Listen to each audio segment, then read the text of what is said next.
भगवान राम के पूर्वज का नाम था खटवांग, राजा खटवांग। उनके मृत्यु के सिर्फ 48 मिनट बचे थे, 48 मिनट्स, 2 घड़ी। उस समय उनका मुलाकात होता है दिव्य महापुरुष से, गुरु से, गोविंद से, और वो पूछते हैं कि मेरी जिंदगी 48 मिनट की है, क्या मैं तर सकता हूं? क्या मैं ज्ञानी हो सकता हूं? क्या मैं भक्त बन सकता हूं? और 48 मिनट में उनके भीतर में प्रज्ञा उत्पन्न हो गई गुरु की कृपा से। दत्त चित्त हो गए, शांत हो गए। तुम्हारी मृत्यु अगर 7 दिन के बाद कोई कह दे तो तुम्हारा मन लगेगा परीक्षित की तरह कथा में? जिनकी कथा सुनने आए हो श्रीमद् भागवत, 7 दिनों में उनकी मृत्यु होनी है। तक्षक नाग उनको डसने वाला है और वो समस्त घर बार का त्याग करके, परिवार का त्याग करके गंगा जी के तट पर आकर बैठ गए हैं। हजारों ऋषि, हजारों महर्षि, जिनका दर्शन तक स्वाभाविक रूप से किसी को नहीं मिलता, जैसे ही लोगों ने सुना कि परीक्षित आ रहे हैं गंगा के तट पर, हजारों ऋषि पहले से वहां जुट गए। परीक्षित पूछते हैं, क्या 7 दिनों में तर जाने का कोई उपाय है? क्या 7 दिनों में मुक्ति पाने का कोई उपाय है? बड़े बड़े ऋषि थे, बोले हम 10,000 साल से प्रार्थना कर रहे हैं, 10,000 साल से पेड़ में लटक रहे हैं, हमारी मुक्ति खुद न हुई, 7 दिन में तुम्हारी कहां से होएगी? बड़े बड़े याज्ञिक, बड़े बड़े सुरवा लेकर के स्वाहा स्वाहा करने वाले, बड़े बड़े मांत्रिक, बड़े बड़े तांत्रिक, विभिन्न विधाओं से पूजा पाठ कर्मकांड करने वाले लोग मौजूद थे। सब चुप हो गए। बोला भैया 7 दिन में हम कैसे बताएं, 7 दिन में कैसे मुक्ति होगी? पर उसी समय वहां बैठे थे कौन? पराशर बैठे थे, व्यास बैठे थे। उसी समय पराशर के पोते और व्यास के पुत्र महाराज घुटनों से भी लंबे जिनके हाथ हैं, 16 साल के सुखदेव गुरुदेव, जो भगवान श्री राधा कृष्ण की प्रिया राधा रानी के हाथों से डालिम अनार खा करके आए हैं, साक्षात किशोरी जी के रूप में ही हैं। और वो टहलते हुए आते हैं। जैसे ही वो हजारों साल के ऋषि उन 16 साल के सुखदेव को देखते हैं, सब दंडवत होकर गिरते हैं। व्यास अपने दाढ़ी से रास्ते बुहारने लगते हैं। पराशर अपने कपड़े को उतार करके बिछा देते हैं। अरे गुरुदेव, सुखदेव आ गए, सुखदेव आ गए, कहीं इनके पांव में कांटा न गड़ जाए।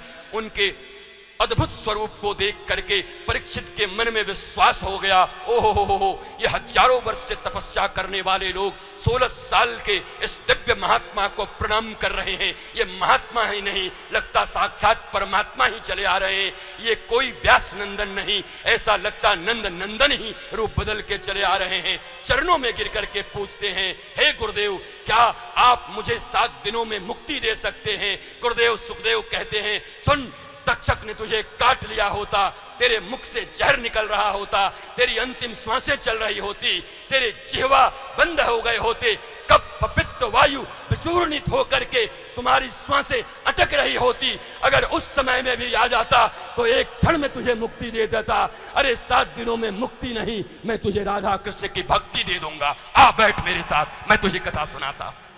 16 साल के गुरुदेव सुखदेव ने कथा सुनाई और मुक्ति नहीं, भक्ति प्रदान कर दिया। मुक्ति भक्ति की दासी है, तुम क्यों मुक्ति के पीछे भागोगे? अगर भक्ति मिल गई तो ज्ञान और वैराग्य भी तुम्हें मिल जाएंगे।